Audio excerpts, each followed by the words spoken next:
Wait.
Halo, assalamualaikum warahmatullahi wabarakatuh. Mana ini? Admit, wah. Siapa aja nih?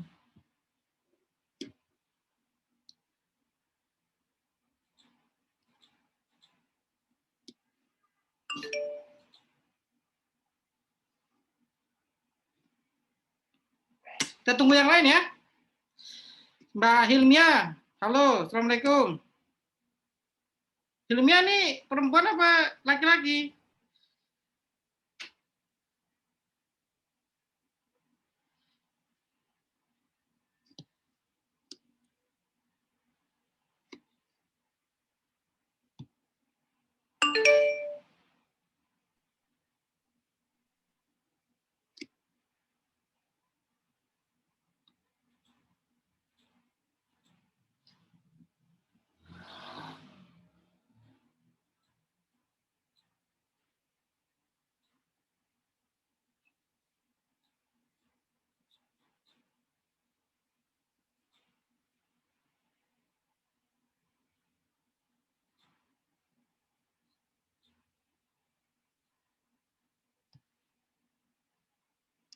Halo, assalamualaikum. Siapa nih udah hadir? Wah, waalaikumsalam. Cewek Pak, nyimak ya Pak. Oke, baiklah kalau begitu kita tunggu yang lain lah. 10 orang lah ya kita tunggu ya. Biar saya ngomongnya tuh nggak sendirian gitu. Sekarang aja biar. Halo Mas Rizal.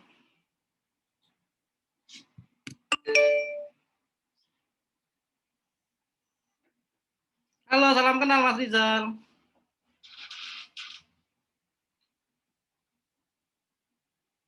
Halo Mas Abdurrahman Aziz, gimana launchingnya Mas? Alhamdulillah lancar. Lancar ya, berapa sales? 160. Lumayan, mantap lah. Kenyang lah ya. Alhamdulillah. Ini saya jadiin sore, biasanya sore mudah-mudahan lebih banyak ya, malam biasanya pada istirahat sih rata-rata. Gak apa-apa lah, sore aja nih, mumpung saya lagi di kantor, kalau sore kan di rumah. Kalau sore di kantor, kalau malam di rumah gitu. Oke, 6 orang, siapa lagi nih? Mas Abi Ardiansyah, Mas Fadil, 10 orang lah ya, kita akan mulai. Jadi hari ini teman-teman, perkenalkan nama saya Muhammad Iqbal ya. Saya seorang pengangguran lah ya, yang kebetulan belajar NLP kemarin sama Pak Hing. Nah, hari ini kan saya share. Jadi yang saya share hari ini adalah seputar NLP basicnya. Jadi perkenalan NLP-nya dan berkaitan dengan affiliate. Karena saya lagi membahas tentang affiliate ya. Jadi untuk affiliate itu seperti apa? Jadi NLP itu kan bisa aplikasinya untuk macam-macam. Jadi bisa untuk coaching, bisa untuk hipnoterapi, bisa untuk selling, banyak lah. Atau untuk kita memimpin perusahaan, karena banyak aplikasinya. Nah, jadi teman-teman kalau misalnya memang ingin upgrade skill, saran saya sih coba belajar NLP. Di mana aja, jadi nggak perlu seperti saya ke Pak Hing gitu kan, lewat online pun boleh. Banyak sekarang e-course online yang ada itu buka pelatihan gitu ya. Jadi banyak banget, tinggal teman-teman mau belajar ke siapa, terserah. Ilmunya sih hampir sama, tinggal masing-masing trainer biasanya itu penerapannya itu beda-beda. Kalau untuk Pak Hing kemarin itu lebih ke arah ke life coach. Jadi gimana caranya kita ke diri sendiri gitu kan. Jadi bagaimana kita mengaplikasikan NLP itu ke diri sendiri. Supaya kenapa? Supaya kita bisa mengkontrol gitu ya dari state-nya, dari anchor-nya, buat anchor seperti apa. Jadi kondisi diri itu kita kondisikan dulu, baru kemudian kita aplikasikan ke masing-masing profesi gitu. Karena kalau diri kita aja kita nggak bisa kontrol, gimana kita mengaplikasikannya? Ininya seperti itu sih. Kalau misalnya teman-teman belajar dengan siapa, Wiwoho juga boleh. Sekarang Pak Roni FR dulu, Kang Dewa sama Kang Denny Santoso itu belajar ke Roni FR. Roni FR lebih ke arah ke Pak Roni ini kan lagi sakit ya, lebih ke arah ke pola bahasa. Banyak lah. Silakan teman-teman belajar ke siapa aja. Oke, 7 orang ya. Nah, siapa aja nih yang sudah hadir? Mas Rizal ini apa profesinya, Mas? Ini saya nggak kenal semua soalnya. Kita kenalan aja sekalian ya. Kalau siapa Mas Rizal dari mana, Mas?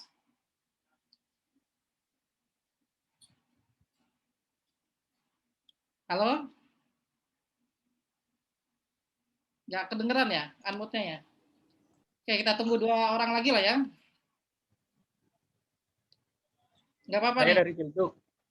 Apa, Mas? Saya dari Ciledug. Oh, dari Ciledug. Iya, udah ikut itu juga. Apa?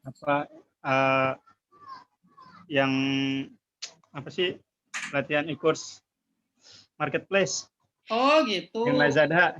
Oh, yang Lazada gimana Mas hasilnya, Mas? Emang sempat vakum, tapi ini baru mau mulai lagi. Oh, baru Makanya mulai lagi. Iya, baru dimulai lagi karena keterbatasan ininya, perangkatnya. Oh, perangkatnya. Ya, Mas, dicoba Iya, aja itu. Jadi memang kena hukuman mulu. kenapa kena hukuman? Ya karena dropship apa nggak ini apa suppliernya nggak support. Oh, gitu. Ya, Jadi ya. ini sekarang mau coba belajar di affiliate. Oke, siap. Oke, kita mulai ya. Kita mulai. Bismillahirrahmanirrahim. Saya sharing dulu. Tadi saya perkenalan sudah. Saya Muhammad Iqbal ya, teman-teman yang baru hadir. Saya kebetulan sekarang ini punya toko offline, ya, Nafisa Stone namanya. Kemudian ikut pelatihan NLP kemarin 2 kali dengan Pak Hing. Nah, hari ini kita akan saya share ya tentang bagaimana NLP itu, apa NLP-nya, basicnya secara basic. Kemudian aplikasinya untuk affiliate seperti apa. Mudah-mudahan sih intinya sebenarnya NLP itu sudah dikerjakan oleh kita di masing-masing kehidupan ya. Cuman kadang-kala kita nggak tahu itu namanya apa. Seperti pola bahasa, seperti cara kita jualan, itu sebenarnya sudah banyak yang membahas. Nah, hari ini kita teman-teman biar tahu dulu gitu. Sebenarnya NLP itu seperti apa. Saya share dulu ya untuk itunya.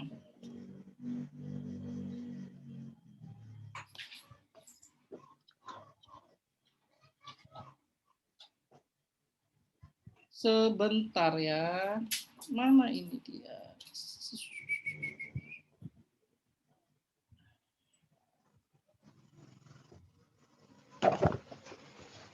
Oh, kelihatannya nih. Belum ya? Belum kelihatan ya. Oke. Oke, kelihatan ya? Teman-teman kelihatan ya untuk mind map-nya? Ya, kelihatan, Mas. Jadi saya buatkannya biar enak aja gitu ya. Jadi teman-teman nanti kelihatan ya. Oke, jadi ini judulnya adalah NLP for Better Life ya. Jadi NLP ini sebuah tools ya. Sebuah tools yang bisa membantu kita dalam mengarungi kehidupan lah, intinya seperti itu. Karena dulu sebelum diaplikasikan ke berbagai bidang, NLP itu ditemukan ya oleh Dr. Richard Bandler sama Profesor John Grinder, itu penemunya. Nah, hari ini kita akan bahas siapa penemunya, dari mana historinya, dan yang lain-lain lah. Sampai pada akhirnya kita akan mengaplikasikannya untuk affiliate. Oke, kita mulai ya, bismillahirrahmanirrahim. Oke, jadi kita mulai dari sejarahnya dulu. Jadi NLP itu ditemukan pada tahun 1970 atau 72 lah, kurang lebih seperti itu, oleh mahasiswa Santa Cruz ya, Pak Dr. Richard Bandler, kemudian oleh Profesor John Grinder. Jadi mereka berdua ini pada tahun 1970 itu sepakat untuk mengetahui pola bahasa yang digunakan oleh para hipnoterapis pada akhirnya seperti itu, kayak Virginia Satir, Fred Perris, Milton Erickson. Jadi ini para hipnoterapis. Jadi dulu si Richard Bandler sama John Grinder itu mempelajari bagaimana sih mereka ini dalam menyembuhkan pasiennya, menggunakan bahasa apa. Karena kan kalau misal kita belajar hipnoterapi itu kan pakai pola bahasa ya, membersihkan dalam diri itu seperti apa, misalnya keresahan dalam diri atau misalnya ada trauma dan yang lain-lain, itu biasanya para hipnoterapis menggunakan pola bahasa dan lain-lain lah. Nah makanya Dr. Richard Bandler itu sama John Grinder mempelajari kepada mereka-mereka ini. Nah kemudian setelah belajar kepada mereka, baru kemudian mereka mencari tuh kira-kira apa yang harus mereka pelajari lagi selain pola bahasa ini. Nah akhirnya mereka bertemu dengan Alfred Korzybski, dia mereka adalah ahli mental map, kemudian Noam Chomsky, ahli deep and surface structure, sama Gregory Bateson logical level. Jadi si Dr. Richard Bandler sama John Grinder ini pada tahun 1970-an itu belajar ke 6 orang ini untuk mendirikan atau untuk membuat yang namanya NLP. Nah, pada tahun 90-an mereka berpisah. Dr. Richard Bandler membuat Design Human Engineering, The Society of NLP, dan Profesor John Grinder bikin lagi yang namanya New Code atau NLP Academy. Makanya sekarang kalau teman-teman lihat NLP itu basisnya cuma 2. Bisa ke Dr. Richard Bandler yang ada di Orlando atau John Grinder yang ada di London gitu. Tapi intinya ilmunya sama aja. Itu sejarah singkatnya ya. Pada akhirnya seperti itu. Sejarah singkatnya seperti itu. Lalu kemudian kita buat definisinya. Jadi apa sih itu NLP? Jadi NLP itu adalah gitu ya, sebentar. Studi subjektif terhadap bahasa atau linguistik, komunikasi serta perubahan pola berpikir atau perilaku. Itu secara definisinya. Nah, kemudian kita bedah lagi. NLP itu adalah dari neuro. Neuro itu adalah cara berpikirnya dari mana, cara mengambil informasi dari luar, cara memfilter informasi tersebut, cara memproses informasinya, kemudian cara memproduksi tindakannya. Jadi neuro itu berasal dari proses cara berpikir. Contohnya, ketika ada seseorang sering melihat orang gagal berbisnis, maka kemudian orang tersebut akan berpikir, ya, akan mengambil informasi tersebut dan mengambil kesimpulan bahwa dia itu tidak tertarik berbisnis. Sehingga ketika mereka tidak tertarik berbisnis, maka mereka akan takut gagal. Gitu ya. Karena sering melihat orang yang gagal berbisnis.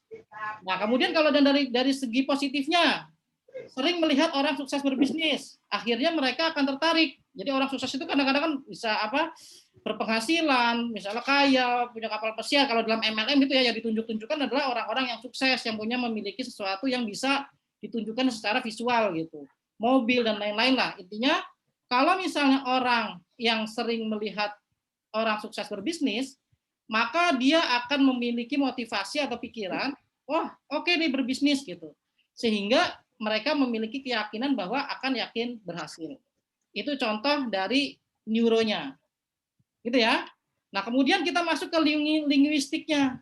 Linguistik itu cara memproses bahasanya, baik internal dalam diri seperti self-talk. Jadi kadang-kadang kita kan memiliki self-talk ya ketika mendapatkan informasi.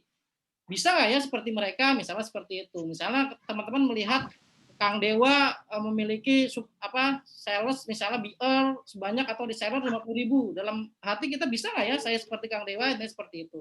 Kalau eksternal ya seperti dari nasihat orang lain, nasihat guru, nasihat orang tua. Jadi linguistik dari eksternal itu seperti itu. Nah, kemudian kita tahu bahwa bahasa itu mempengaruhi pikiran. Kalau kita berbicara kalimat yang positif, otomatis pikiran kita akan menjadi positif. Sehingga bahasa itu dipengaruhi oleh cara berpikir kita. Makanya kenapa kalau misalnya kita ingin menjadi sukses, dalam artian kalau saya nih, ketika ingin menjadi ikut affiliate, maka saya self inoltaknya itu bahwa saya bisa menjadi juara gitu. Saya selalu dalam diri itu nggak pernah berpikir saya akan gagal juara atau saya akan nggak bisa kalah dengan yang lain, ini seperti itu. Nah, dari bahasa inner talk itu maka pikiran saya itu langsung berpikir gimana caranya menjadi juara. Sehingga ketika kita berpikirnya itu ingin menjadi juara, maka kita akan merubah tindakan kita. Tindakannya apa? Ya seperti saya membuat strategi-strateginya, gimana cara mendapatkan hadiah kontes dan lain-lainnya. Nah, sehingga ketika tindakan kita itu sudah kita rancang strateginya, maka akan merubah hasil kita. Jadi seperti itu. Jadi kalau misalnya teman-teman ketika ingin mendapatkan sesuatu, maka linguistiknya harus diperbaiki dulu, baik internal ataupun eksternal. Contoh, kita berbicara hidup adalah perjuangan gitu kan. Kalau misalnya hidup adalah perjuangan, maka di pikiran kita adalah bahwa hidup itu harus berjuang, harus bekerja keras. Gitu ya. Itu yang ada di pikiran kita ketika kita proses bahasa hidup adalah perjuangan. Kemudian hidup itu indah. Nah, berarti karena kita berbicara atau pola bahasa kita adalah hidup itu indah, maka kita akan selalu tersenyum, selalu enjoy. Hidup ini menjalani dengan santai. Karena linguistik ketika kita mendengar hidup itu indah adalah seperti itu aplikasinya. Nah, kemudian berani karena benar misalnya. Kalau misalnya teman-teman benar, kemudian merasa timbul keberanian kan, makanya ada ibaratnya sebutan misalnya kalau berani karena benar, takut karena salah gitu kan. Nah sehingga karena ada linguistik berani karena benar, maka teman-teman akan timbul keberanian untuk mempertahankan kebenaran. Ini yang seperti itu. Jadi dari linguistik kita bisa mempengaruhi pikiran kita sehingga cara berpikir kita akan merubah tindakan kita, sedangkan tindakan kita akan merubah hasilnya. Nah, jadi ketika teman-teman ingin mencoba belajar sesuatu, maka di awal itu kalau bisa, jangan ada bahasa-bahasa atau linguistiknya yang negatif atau yang bisa membuat kita itu malas. Misalnya, oh susah ya, oh kayaknya nggak bisa deh, dia mah master, saya mah bukan siapa-siapa, jadi jangan seperti itu. Jadi kalau bisa dari awal itu ketika teman-teman ingin mencoba melakukan sesuatu, pastikan linguistiknya itu yang bagus lah, yang positif, sehingga menunjukkan tindakan kita sesuai dengan linguistik kita. Oke, itu adalah pengertian dari neuro, kemudian pengertian dari linguistik. Selanjutnya kita masuk ke programming. Nah, programming ini berarti tools dan strateginya supaya neuro dan linguistik kita itu berjalan sesuai rencana. Ini seperti itu. Gimana cara mengaplikasikannya? Makanya dalam definisi programming itu bahwa tahapan dalam berpikir dan bertindak itu ada nggak strateginya? Jadi kan tadi saya bilang ketika saya ingin menjadi juara, maka di pikiran kita itu ada yang namanya strategi. Strateginya seperti apa? Nah, itu adalah yang kita sebut programming. Kalau teman-teman sudah punya strategi, maka kemudian akan mendapatkan hasil kan. Ketika hasilnya itu tidak sesuai, maka kita bisa rubah strateginya. Yang salah itu bukannya hasilnya, tapi strategi kita yang harus kita rubah. Intinya kita memprogram pikiran kita supaya strategi yang tadinya sebelumnya kita jalankan, itu misalnya nggak sesuai hasil nih, bukan berarti gagal. Kita rubah strategi kita, karena ketika strategi kita dirubah, maka hasilnya pun berubah. Kenapa kita harus memprogram pikiran seperti itu? Karena kebanyakan gini teman-teman, kalau misalnya teman-teman usaha nih, tadi kayak Mas Rizal bilang kemarin masalahnya ada di suppliernya, gitu kan? Nah, berarti kita rubah strateginya. Kalau misalnya saya nggak bisa mendapatkan supplier yang COD, bisa nggak ya kalau misalnya saya keliling daerah saya untuk mencari orang-orang yang punya produk, misalnya seperti itu.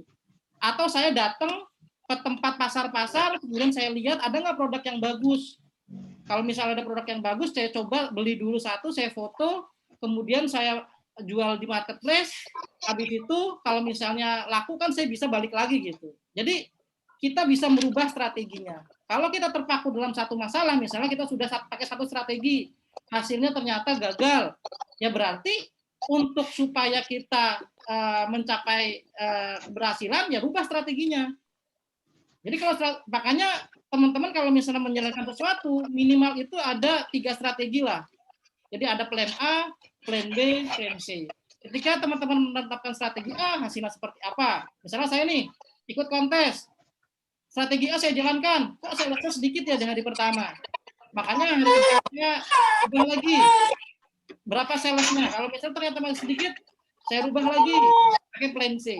Jadi selalu teman-teman ketika hasilnya tidak sesuai dengan yang kita inginkan, maka rubah strateginya. Contoh, kita sering melihat orang gagal dalam bisnis gitu kan. Nah, berarti orang yang gagal dalam bisnis itu adalah orang yang nggak punya pengalaman, ya kan? Kalau misalnya kita pengen sukses, maka kita harus belajar dari orang sukses. Ya kan? Kalau misalnya kita belajar dari orang sukses, berarti kita akan berhasil. Kenapa? Karena orang yang kita pelajari itu sudah bisa berhasil. Ini seperti contoh dari memprogramming pikiran kita sehingga nanti tindakan kita berubah. Jadi kalau misalnya teman-teman nih melihat master-master affiliate atau master-master yang juara, maka teman-teman bisa lihat tuh kenapa dia bisa juara. Lihat itu strateginya seperti apa. Kemudian teman-teman catat tuh. Oh, dia hari pertama kayak gini nih. Nyatanya apa? Postingannya A B C D E gitu misalnya. Kemudian dia punya database A B C D E gitu kan. Nah, teman-teman pelajari itu gimana cara seperti yang master itu.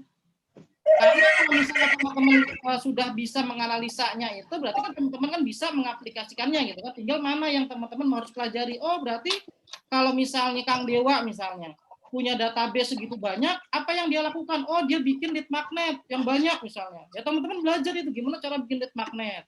Apa itu lead magnet? Gimana cara membuatnya dan lain-lain. Kemudian apa lagi? Kang Dewa promosi di mana aja ya?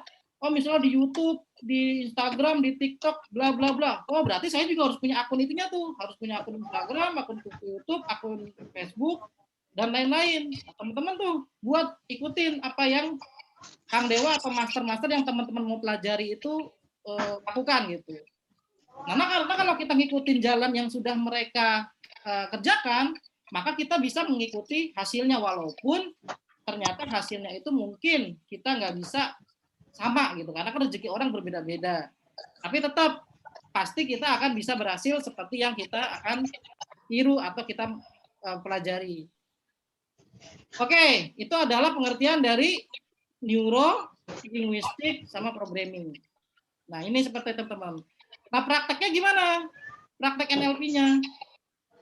Praktek NLP-nya berarti kalau misalnya saya kasih contoh nih, kayaknya jualan produk affiliate susah ya.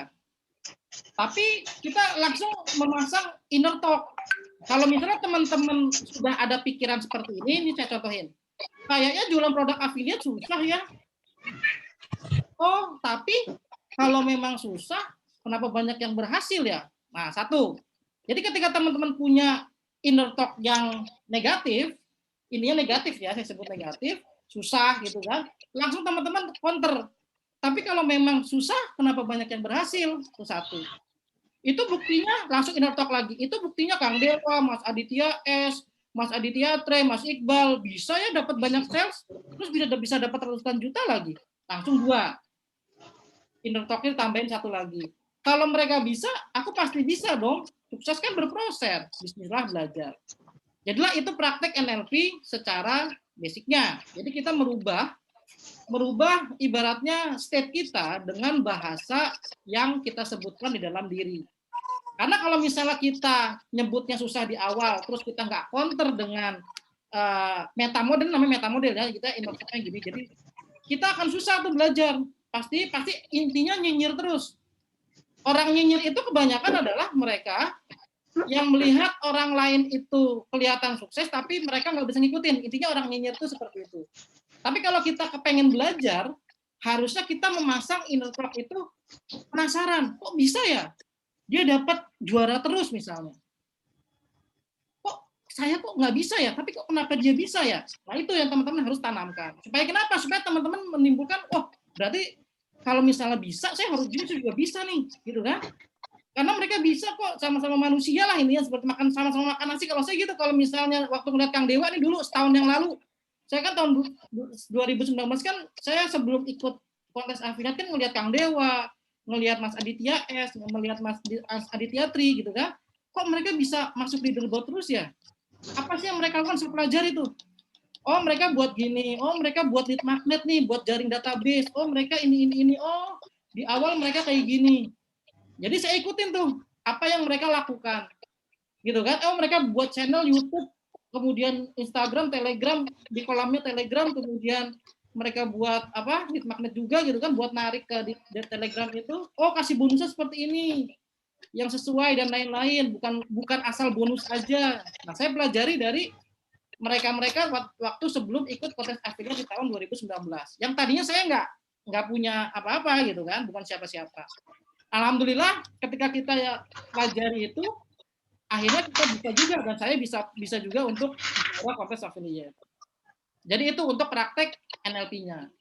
Nah teman-teman tinggal nanti coba kegelisahan dalam dirinya itu apa. Misalnya kalau saya contoh, kayaknya jualan produk affiliate susah ya. Nah sekarang teman-teman tulisin sambil praktek aja. Misalnya, kok misalnya di marketplace banting-bantingan harga, ya teman-teman langsung counter. Tapi ada loh yang nggak bantingan-bantingan harga bisa jualan laris. Itu buktinya toko ABCD bisa jualan laris. Apa ya rahasianya? Nah, teman-teman langsung punya inner thought seperti itu. Nah ketika itu kan teman-teman langsung analisa kan, cari tuh mana toko-toko yang nggak jualan banting-bantingan harga tapi tetap laris. Nah, teman-teman lihat tuh, oh gambarnya seperti ini, oh produknya dia bukan produk pasaran misalnya, oh kemudian judulnya seperti ini, oh deskripsinya seperti ini. Nah teman-teman bisa lihat tuh apa yang dilakukan oleh toko itu. Nah baru kemudian teman-teman belajar. Nah pasti ketika teman-teman belajar pasti bisa. Gitu ya. Nah, silakan teman-teman praktekin. Jadi kalau misalnya timbul sesuatu dalam diri yang menghambat, maka lakukan ketiga langkah ini. Cari yang berhasil, kemudian siapa yang berhasil itu, kemudian belajar dari mana yang berhasil itu. Kenapa? Kalau kita nggak menetapkan inner talk seperti ini atau ngomong ke diri kita, maka kita nggak bisa ngubah yang tadinya kita negatif jadi positif untuk pemikirannya. Oke, jelas ya? Lanjut. Nanti tanyanya sekalian ya. Nah, kemudian manfaat NLP untuk apa? Jadi kalau misalnya manfaat NLP itu biasanya kalau setelah yang saya jalanin itu lebih bahagia dalam hidup. Kenapa? Karena ketika timbul perasaan negatif, kita nggak bisa memungkiri bahwa setiap saat kita pasti ada timbul perasaan negatif ke orang lain. Buka Facebook, ada yang sukses sedikit, pasti dalam hati kita iri. Buka ini, kemudian dalam hati kita iri. Kita nggak bisa memungkiri. Nah, makanya kita harus menerapkan programming ini. Dalam artian gimana caranya kita mengubah state yang tadinya negatif menjadi positif. Supaya kita lebih bahagia dalam hidup. Kemudian lebih pede dalam setiap aktivitas. Maksudnya gimana? Kalau misalnya orang yang tidak bisa mengubah state, biasanya mereka nggak pede. Contoh, teman-teman misalnya nggak bisa public speaking, nggak bisa di depan itu grogi. Kalau misalnya teman-teman merasakan ketakutan, nanti kalau misalnya aku bicara di depan, misalnya kan suara omonganku salah gimana? Pasti kan mereka pada ketawa ya. Nah, teman-teman jadi nggak berani untuk tampil bicara di depan.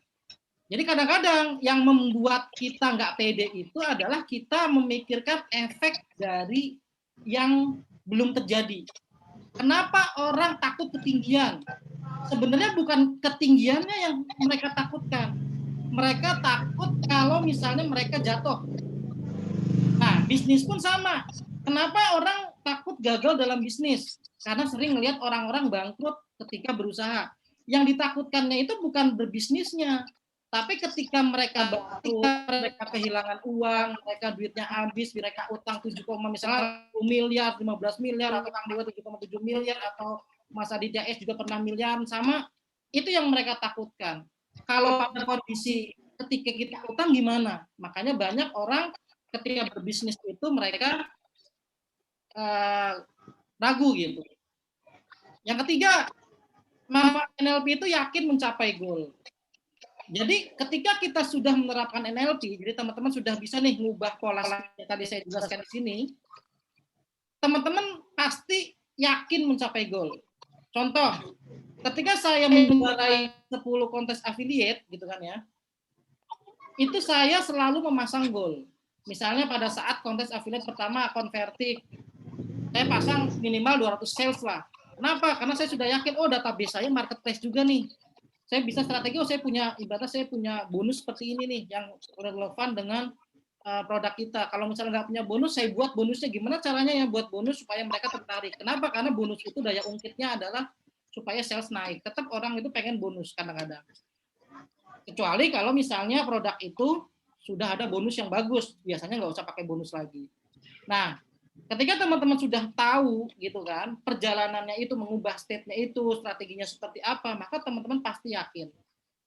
Seperti itu. Nah, itu sudah terbukti. Jadi ketika saya ikut kontes, saya pasti minimal itu harus juara lah, kalau nggak 1, 2, dan 3 lah. Dan alhamdulillah kebanyakan juara 1 gitu. Nah, kemudian lanjut. Yang keempat, komunikasi menjadi lebih efektif. Maksudnya apa? Jadi kalau teman-teman sudah belajar tentang NLP dalam artian itu bicara sama orang itu nggak panjang-panjang gitu. Intinya aja. Jadi intinya yang biar dia terpengaruh seperti apa. Misal teman-teman mau jualan, ya udah cari hook benefit produk itu, cari pain-nya, cari gain-nya. Misalnya produk itu tentang marketplace. Misalnya contoh, atau kelas affiliate lah, kelas affiliate. Misalnya gain-nya, di era pandemi ini mereka punya pekerjaan nggak ya? Banyak pengangguran. Kalau misalnya mereka bisa belajar ini, pasti bisa dong mencapai penghasilan. Nah, dari situ teman-teman bisa buat postingan, bisa buat judul promosi. Kemudian dari gain-nya atau dari yang mereka keinginan. Kalau tadi kan dari keresahannya ya, kegelisahan mereka atau ketakutan terbesar. Yang kedua dari gain-nya atau dari keinginan. Kalau misalnya bisnis yang menguntungkan mau nggak? Pasti kan semua orang pengen dong punya bisnis yang menguntungkan. Nah, teman-teman bisa buat kalimat promosi dari situ. Nah, sehingga ketika kita tahu pain-nya seseorang, gain-nya seseorang, maka komunikasi kita akan menjadi lebih efektif. Bikin copywriting, bikin kalimat promosi itu nggak kemana-mana, nggak bingung. Lihat produknya, benefitnya apa, cari marketnya atau yang kira-kira punya apa, beli. Yang beli itu di blog misalnya ibu rumah tangga, karyawan, ini internet marketer, atau kemudian pengangguran, pekerja lepas. Nah, cari masing-masing pain sama gain-nya, baru kemudian teman-teman bisa bikin kalimat promosi. Seperti itu aja, simple. Jadi nggak perlu ribet-ribet gimana gitu. Tinggal teman-teman berusaha cari pain sama gain-nya dari setiap market yang teman-teman mau tembak jadi calon buyer. Oke. Kemudian lebih bertanggung jawab dan sportif. Gitu ya. Jadi kita itu kadang-kadang kalau misalnya kita nggak bisa merubah kondisi state kita tadi seperti yang tadi saya jelaskan, kita itu pasti kan nyinyirin orang. Itu kan nggak sportif gitu kan. Ada orang bahagia sedikit kita nyinyir. Ada orang ini sedikit kita ini. Apalagi kalau kita orang yang benci nih, dia punya musibah atau masalah sedikit pasti kita senang. Nah, itu nggak sportif. Dengan NLP kita bisa merubah state itu menjadi lebih baik lah, lebih bertanggung jawab, sehingga kita ketika ada orang bagaimanapun ya udah kita pas maksudnya aja sedih gitu kan, kalau mereka senang ikut senang, sebatas itu. Jadi kita bisa merubah state kita. Kemudian lebih memperhatikan kepentingan bersama dan menghormati orang lain. Lebih cepat dari berbagai kejadian emosional. Jadi ibaratnya kalau kita lagi sedih, kita nggak lama-lama tuh. Ngapain ya sedih-sedih? Sedih misalnya gagal juara misalnya, atau kita usaha bangkrut. Ya udah selesai, udah bangkrut, ya udah apa yang kita lakukan? Ulang dari awal kan? Ya kita lihat, kita analisa tuh waktu kita jalanin usaha, di posisi mana kita ngambil keputusan yang salah. Nah itu yang kita perbaiki. Jadi kita lebih cepat pulih dari berbagai kejadian emosional. Jadi nggak berlarut-larut gitu, nggak baperan. Kemudian bernegosiasi lebih efektif. Kenapa? Karena kita tahu kalau misalnya kita berhadapan dengan orang itu maunya apa, kita bisa menawarkan yang sesuai dengan kemauan orang itu. Ya tadi kan kita sudah tahu pain sama gain-nya tuh, orang ini sukanya apa, orang ini takutnya apa. Ya udah, kita nawarinnya itu efektif. Ya udah, kalau misalnya nih, saya jualan kelas affiliate. Mau nggak kalau misalnya beli kelas affiliate, saya kasih 2 buku.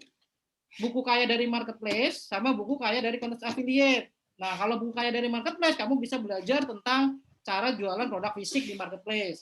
Kalau kaya dari kelas affiliate, kamu bisa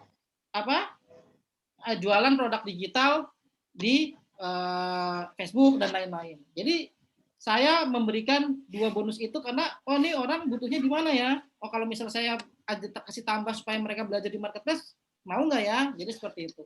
Bernegosiasi lebih efektif atau berjualan lebih efektif. Kemudian mencapai keharmonisan orang rumah tangga. Maksudnya gimana?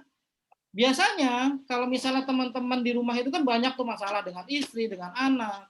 Rata-rata itu masalah itu timbul karena bahasa yang tidak kita mengerti. Jadi maksudnya gini, kadang ketika istri berbicara A, kita nanggepinnya B gitu. Padahal kalau kita tahu maksud dari perkataan itu, kita nggak akan kebawa emosi. Contohnya, ya beras habis, gitu kan? Kalau misalnya kita anggap beras habis, wah berarti kalau misalnya beras habis, aku harus cari uang nih buat beliin beras lagi. Itu kalau misalnya kita menanggapinya dengan dengan tenang, state-nya bagus gitu. Kalau ada yang kedua, misalnya dengan emosional, ya beras habis, pasti kita mikirnya, kok baru tanggal segini habis ya? Emang siapa yang makan misalnya? Atau uang belanja, kok baru tanggal segini habis ya? Emang kamu belanja apa sih? Nah, kadang-kadang karena perbedaan persepsi bahasa ini, membuat dalam rumah tangga itu kita berantem. Nah, dengan NLP ini kita bisa tahu tuh, ketika si istri ngomong A, maka kita bisa lihat, oh maksudnya seperti ini loh.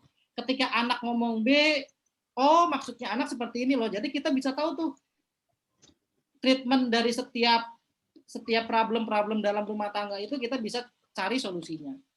Jadi itu manfaat dari NLP. Lalu kemudian aplikasi dalam penjualan. Biasanya orang yang sudah belajar NLP meningkatkan kemampuan menjual. Kenapa?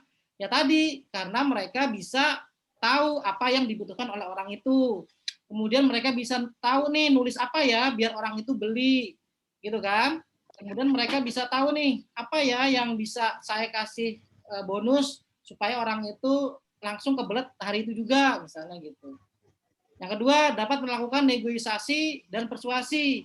Kalimat apa ya yang bisa kita tulis atau kita ucapkan supaya mereka langsung mau beli. Nah, biasanya seperti ada kata-kata dari meta model, Milton model yang bisa kita bisa tulis supaya orang itu tanpa harus kita macam-macam promosinya, mereka tahu-tahu beli aja. Gitu. Jadi dapat melakukan negosiasi dan persuasi.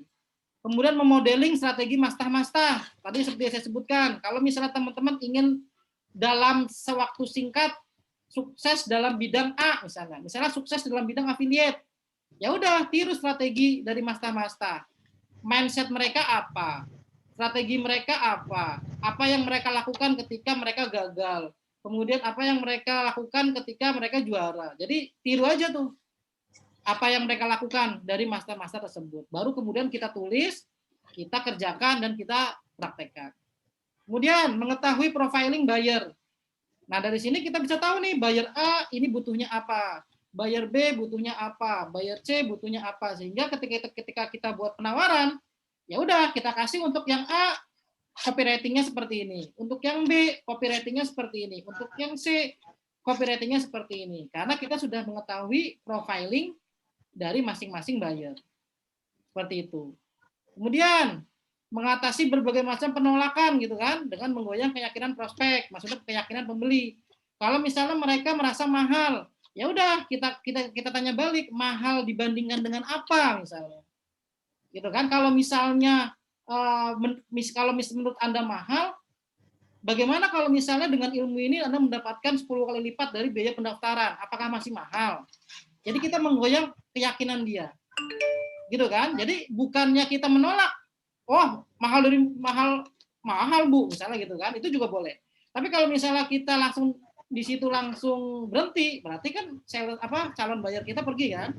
Nah, dari situ kita bisa menggoyang keyakinan dia. Mahal dibandingkan dengan apa ya Bu?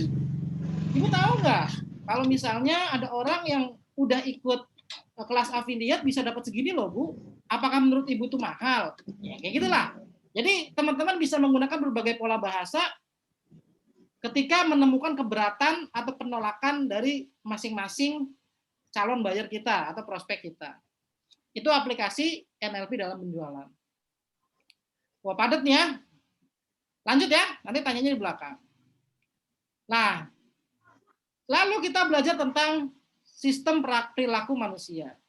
Kebanyakan manusia itu, gitu ya, berpikir itu ada dua jenisnya. Ada yang pikiran sadar atau conscious, sekitar 12%, ada yang bawah sadar, unconscious, 88%.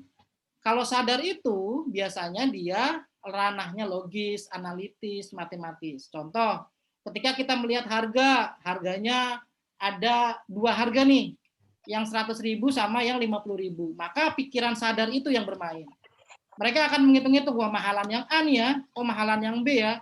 Atau misalnya yang logisnya itu kalau misalnya teman-teman pengen naik ini dari sini ke Monas, ya logisnya teman-teman ya udah naik motor aja lah yang lebih cepat, gitu kan? Nah itu analitisnya yang tadi kita hitung-hitung, oh ini yang untuk kayaknya murahan ini deh, daripada beli ini mendingan beli ini deh, itu namanya pikiran sadar. Ketika kita menganalisis, menghitung-hitung dalam pikiran kita, maka yang bekerja itu pikiran sadar. Ada diskon, nah itu pikiran sadar tuh yang masuk. Jadi ngelihat diskonnya berapa ya, teman-teman ngitung kan, kalau dari 100.000 diskon 50% berapa ya? Oh 50.000. Nah itu pikiran sadarnya. Bonus itu pikiran sadar. Jadi ketika teman-teman melihat bonus itu pikiran sadarnya. Terus kenapa beli? Biasanya yang beli itu ketika teman-teman ada kalimat atau ada kebutuhan. Bonusnya itu buat apa? Nah itu masuk ke pikiran bawah sadar. Yang memutuskan teman-teman membeli produk itu pikiran bawah sadar. Misalnya teman-teman dikasih ikut join affiliate nih, kelas affiliate misalnya. Saya kasih bonus buku yang belajar marketplace. Bukunya sih teman-teman sadarnya buat apa ya? Tapi ketika teman-teman dengar kata bonus buku ini bisa membantu Anda mempelajari marketplace dan menghasilkan omset miliaran dari marketplace misalnya. Kata-kata yang penjelasan itulah yang membangkitkan pikiran bawah sadar teman-teman memutuskan untuk membeli lewat saya, misalnya seperti itu. Jadi yang bikin kita beli itu adalah bawah sadarnya yang berkaitan dengan persepsi, berkaitan dengan self-talk, berkaitan dengan perasaan. Makanya kalau teman-teman ingin laris, maka sentuhlah bagian bawah sadarnya yang menimbulkan persepsi, yang tidak logis, yang menimbulkan self-talk, atau yang memainkan perasaan. Kalau teman-teman suka warna biru misalnya, ada postingan sepatu yang satu merah, yang satu biru. Karena teman-teman sukanya biru, otomatis teman-teman akan beli warna biru. Walaupun harga yang biru lebih mahal daripada harga yang merah. Itu yang membuat teman-teman beli yang warna biru. Kenapa? Karena teman-teman sukanya warna biru. Nggak apa-apa lah, lebih mahal. Merah saya nggak suka. Nah, itu yang menyebabkan pikiran bawah sadar kita memutuskan, wah beli aja warna biru deh. Seperti itu. Gitu ya. Jadi kenapa kalau saya ngasih tahu member marketplace, ketika digambar misalnya, coba sentuh kata-kata dari produk ini yang bisa membangkitkan pikiran bawah sadar mereka, bisa seperti itu. Kalau COD, kemudian diskon ongkir, Yang lain-lain orang sudah biasa. Tapi kalau misalnya ada kata-kata, misalnya beli herbal, aman untuk ibu hamil. Nah, berarti kan orang ibu hamil merasa, oh ya udah beli aja itu kayaknya aman deh untuk ibu hamil, gitu kan? Atau teman-teman sudah trust dengan brand tertentu, ada Nike, ada Adidas, ada apa gitu kan? Kalau teman-teman sudahnya apa sukanya dengan Nike, mau Adidas keluarin model yang serupa dengan harga lebih murah, tetap teman-teman nggak akan beli biasanya, karena saya sukanya Nike. Nah, makanya ketika teman-teman jualan, maka gali kata apa keinginan dari setiap buyer teman-teman. Gali kemudian ditulis gitu di dalam kalimat penawaran itu. Supaya kenapa? Supaya mereka memutuskan untuk membeli dari produk teman-teman. Bedanya orang yang juara sama yang nggak juara, selain authority, selain dia dikenal, selain orang sudah master, biasanya itu dia memunculkan perasaan, self-talk, persepsi dalam setiap kalimat promosinya. Nah, teman-teman bisa lihat di status-status saya. Di status-status saya itu sebagian itu adalah kalimat promosi dalam bentuk meta model. Teman-teman bisa lihat, nah itu kebanyakan itu menggali dari perasaan mereka gitu. Kebanyakan seperti itu. Jadi bisanya bentuknya tadi apa seperti kontroversi, padahal itu menggugah perasaan mereka supaya emang benar ya, oh iya benar juga ya. Oh iya benar juga ya. Kalau udah oh iya benar juga, berarti teman-teman sudah berhasil membangkitkan pikiran bawah sadar mereka. Latihannya di sini. Jadi cari kata-kata yang ketika kita jualan itu membangkitkan persepsi, tidak logis, menimbulkan self-log mereka, kemudian menyinggung perasaan mereka. Cari keempat ini supaya teman-teman laris jualannya. Ini harusnya bonus untuk yang beli kelas affiliate, tapi nggak apa-apa. Saya kasih sekarang aja ya. Karena kalau bahas sedikit nanti malah nggak dapat. Itu sistem perilaku manusia. Jadi ketika setelah kita belajar neurolinguistik programnya, sudah tahu nih cara mengubah pikiran jadi tindakan, kita pelajari nih, manusia itu kayak gini loh. Mereka itu dipengaruhi bawah sadar loh 88%. Nah, kita harus tahu nih NLP-nya atau linguistiknya itu kayak gimana nih linguistiknya. Nanti kita bahas. Linguistiknya kayak gimana nih? Nah, linguistik itu nanti akan kita bahas di bagian bawah. Ya. Nah, contoh proses, nah balik lagi ya ke sistem perilaku manusia. Kebanyakan orang itu memiliki belief atau keyakinan. Keyakinan inilah yang menyebabkan kadang kalau kita jualan sesuatu itu terdapat penolakan. Contoh ya, ketika teman-teman sudah pernah sakit, nah kalau saya sakit nih, sakit itu nggak perlu ke dokter kalau saya. Saya kalau misalnya sakit itu dikerok, gitu kan? Ada keluarga atau orang lain teman saya sakit, kalau misalnya nggak ke dokter A, B, C, dia nggak sembuh. Ada lagi kalau misalnya sakit, dia cukup minum obat warung, terus kemulan.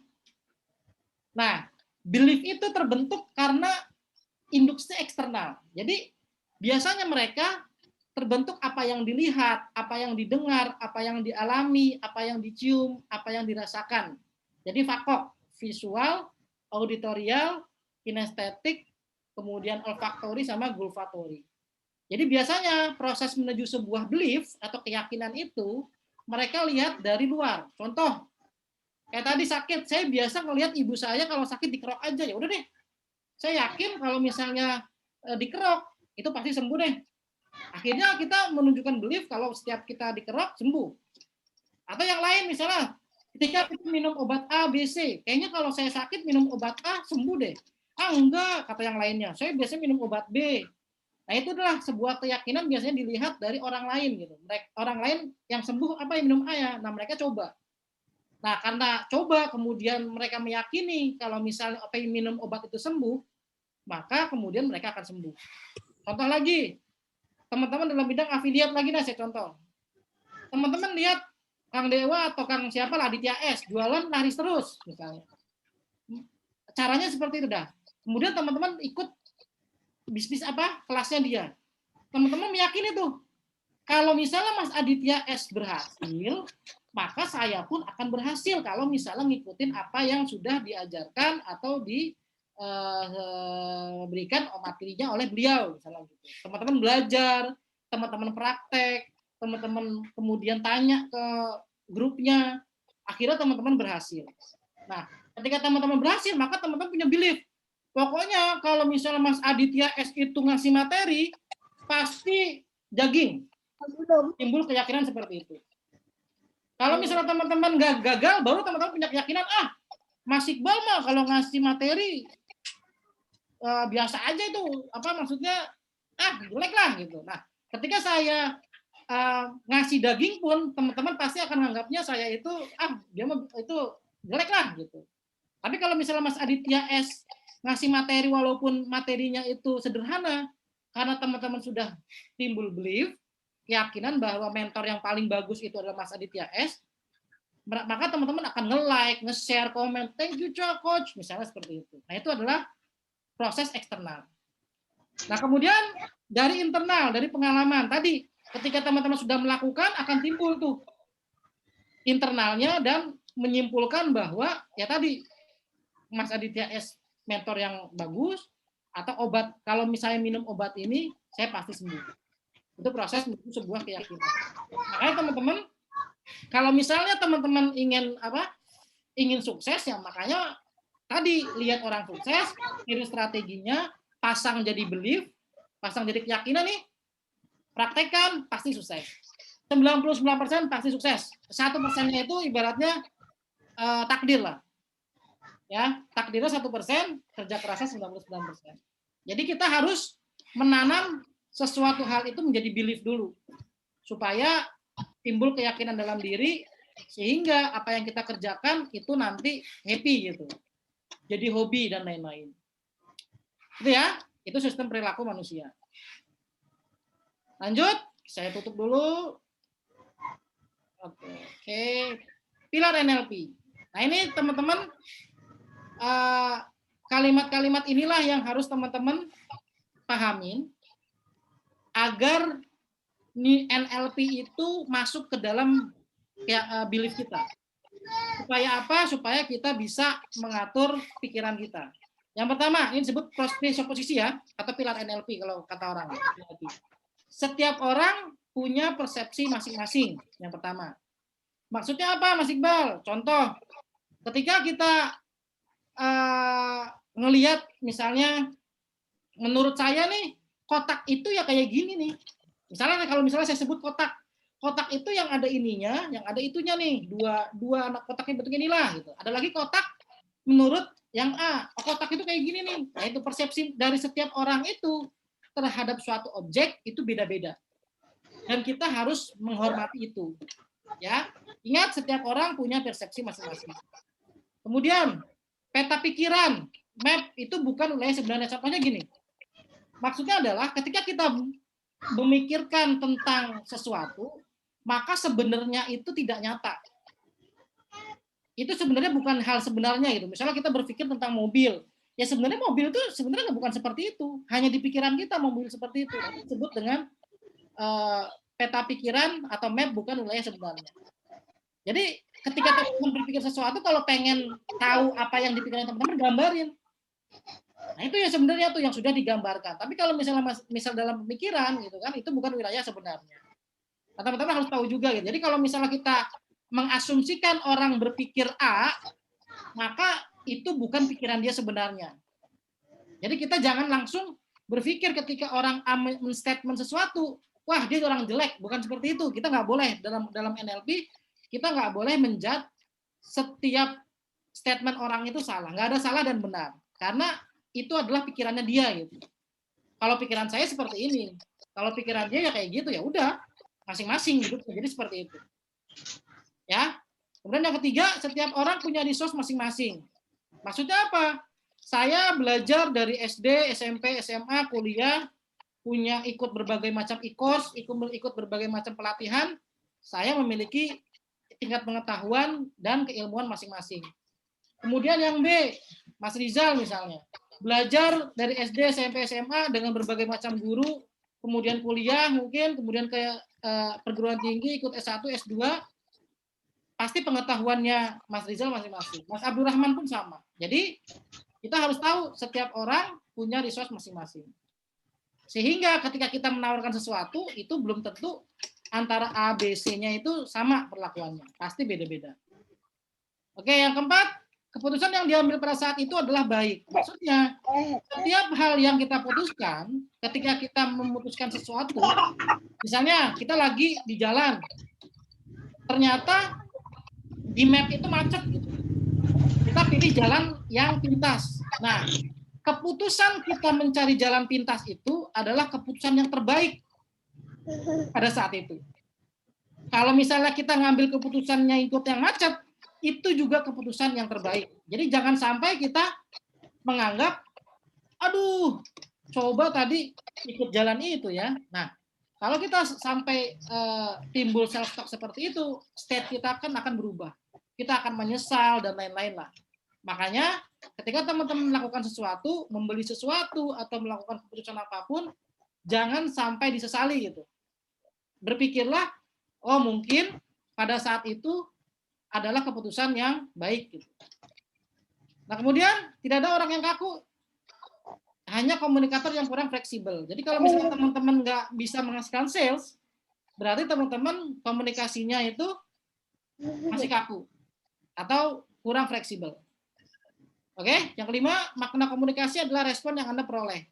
Kalau misalnya kita bicara A, maka respon yang diperoleh oleh orang lain kepada kita ya A itu. Nggak mungkin B. Gitu ya. Jadi maksudnya kalau kita bicara jelek, maka kita akan dibalas kejelekan ke diri kita. Itu maksudnya. Kalau kita bicara dalam hal karma lah, ini seperti itu. Kemudian tidak ada kegagalan, hanya umpat balik yang kurang tepat. Maksudnya kayak tadi, kalau misalnya kita mencoba sesuatu, maka kita harus mencari strategi yang tepat. Kalau gagal, cari strategi lagi. Gitu ya. Ya, selanjutnya seorang yang fleksibel akan mampu mengontrol dirinya, selalu ada pilihan untuk memperolehnya. Maksudnya apa? Kalau misalnya teman-teman ingin supaya bisa mengontrol diri, maka harus fleksibel. Misal teman-teman bergaul dengan A, orangnya begini, ya teman-teman harus fleksibel. Bergaul dengan B, orangnya begini, maka teman-teman harus fleksibel. Orangnya C, karakternya seperti ini, maka teman-teman harus bisa fleksibel. Gitu ya. Setiap pengalaman memiliki struktur dan pola kehidupan sehari-hari. Contohnya gimana? Saya, misalnya, kalau misalnya saya pengen juara kontes, biasanya saya jauh hari siapin tuh strateginya apa. Teman-teman gimana tuh yang para juara-juara itu? Coba teman-teman bisa ngikutin pola-pola mereka. Nah, kemudian tetapkan pola sendiri di kehidupan teman-teman gitu. Kalau teman-teman pengen juara ya, kalau teman-teman kayak gimana? Yang penting hasilnya sama. Ininya seperti itu. Tadi yang selanjutnya, manusia mempunyai 2 tingkatan komunikasi, sadar dan bawah sadar. Unconscious sama ingat, kalau kita pengen laris jualannya, incar pikiran bawah sadarnya, gitu ya, yang berkaitan dengan persepsi, tidak logis, self-talk sama perasaan. Lanjut, apa yang dilakukan seseorang berdasarkan tingkat pengetahuan dan pengalamannya. Jadi kalau misalnya ada orang, misalnya orang itu bikin kandang ayam, ya pengalaman dia bikin kandang ayam kayak gini, gergajinya kayak gini. Ada lagi orang bikin kandang ayam seperti ini. Nah itu berdasarkan tingkat pengetahuan dan pengalamannya. Sama kayak juara affiliate misalnya. Teman-teman pengetahuannya seperti apa tentang affiliate, bikin net magnetnya seperti apa. Nah itu berdasarkan pengetahuan dan pengalaman teman-teman. Makanya kenapa kita harus melakukan modeling atau belajar lagi kepada orang-orang yang sudah ahli. Supaya apa? Supaya pengetahuan kita setara dengan apa yang para coach itu atau para master itu. Dan pengalaman para master itu atau para trainer kita serap dan kita aplikasikan dalam kehidupan sehari-hari. Tubuh dan pikiran saling mempengaruhi. Tadi kan, kalau kita berpikir A, maka tubuh kita akan merespon A. Jualan affiliate susah, maka tubuh kita akan menganggap males-malesan tuh ketika jadi affiliate. Tapi kalau misalnya kita bilang, affiliate mah gampang, gitu-gitu doang, pasti saya juara. Nah, tubuh kita akan semangat, kemudian bikin strategi dan lain-lain. Atau yang lain, jualan di marketplace, tapi sebenarnya saja, maka kita udah malas tuh, ruginya nggak rugi. Nah, tapi kalau kita bilang jualan di marketplace kayaknya oke deh, enak deh, nggak usah ibaratnya bla bla bla, atau jualan produk digital nggak usah nyetok dan produk deh. Nah itu kita harus memikirkan pikiran yang bagus sehingga tubuh kita akan meresponnya dengan baik. Lanjut. Jika sesuatu mungkin bagi seseorang, maka hal itu juga mungkin bagi yang lain. Ingat ini ya, ini pilar yang paling harus teman-teman pahami. Kalau misalnya ada orang sukses, itu bukan berarti kita nggak bisa sukses seperti mereka. Ya, jadi selalu tanamkan, kalau misalnya orang lain itu bisa, maka kita pasti bisa. Kalau misalnya Kang Dewa bisa juara 28 kali, maka saya juga pasti bisa. Kalau misalnya Kang Aditya S bisa juara kontes afiliat 15 kali, maka saya juga pasti bisa. Kalau saya Mas Iqbal misalnya juara kontes afiliat 10 kali, maka saya pun pasti bisa. Jadi selalu tanamkan seperti itu. Ya, itu. Kenapa? Kalau kita sudah tanamkan saya pasti bisa mengikuti mereka, maka kita akan dengan mudah belajar apa strategi-strategi yang mereka jalankan, kemudian nggak ada lagi tuh keraguan. Kebanyakan orang belajar sesuatu A, habis itu timbul malas. Kebanyakan orang belajar B, habis itu gitu doang, timbul malas.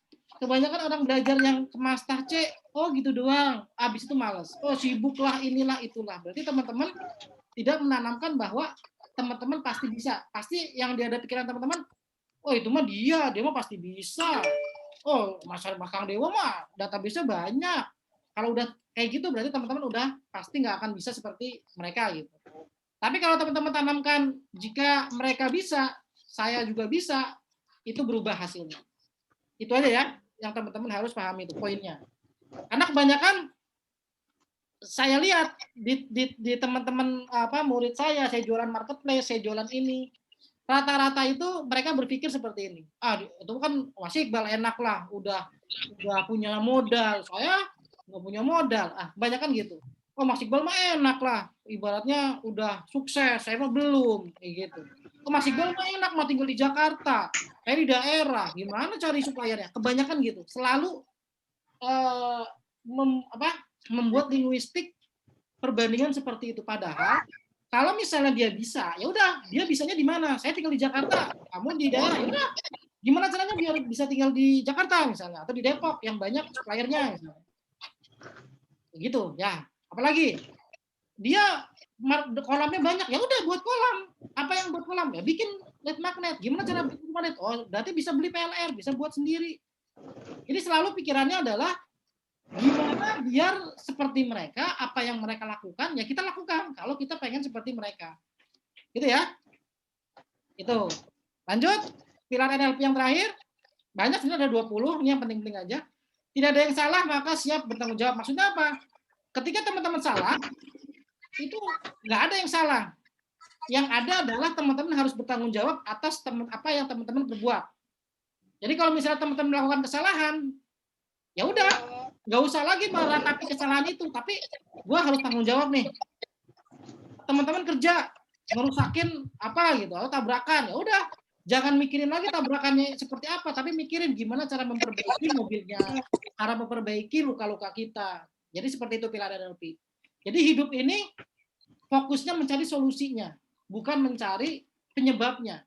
Boleh cari penyebabnya, tapi habis itu cari solusinya. Penyebab itu hanya sebagai landasan untuk menentukan apa solusi kita agar tidak terjadi kecelakaan itu atau kesalahan itu.